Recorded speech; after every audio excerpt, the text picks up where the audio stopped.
yẹn. Ẹ̀yin gẹ́gẹ́ bí ẹnìkan, kí ni ẹ̀yin lérò, kí ni ìwòye tiyín, kí ni èrò tiyín lórí ohun tí ẹni yẹn kọ wípé ohun tí ó fa ááwọ̀ láàrin ọba Olúwo ti ìlú Ìwó àti Ọọ̀ni tilẹ̀ Ifẹ̀ ó ní wípé Olúwo ó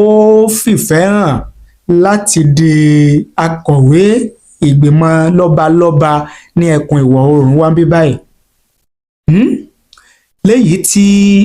wọ́n ní kábíyèsí Ọọ̀ni tilẹ̀ Ifẹ̀ tí kò fara mọ́ lájẹ́ pé kí Olúwo kó di akọ̀wé àwọn lọ́balọ́ba ìgbìmọ̀ lọ́balọ́ba ní South West, tí ó sì jẹ́ pé a rí àwọn míì náà nínú àwọn lọ́balọ́ba yẹn tí àwọn náà fìfẹ́ hàn láti di akọ̀wé ìgbìmọ̀ lọ́balọ́ba ní South West, tó jẹ́ pé nígbà tó ti wá dé pé àwọn ti rí ẹni méjì mẹ́ta tí wọ́n fìfẹ́ hàn yẹn o, ọ̀dà Ọọ̀ni bá ní tó bá rí bẹ́ẹ̀ ẹ jẹ́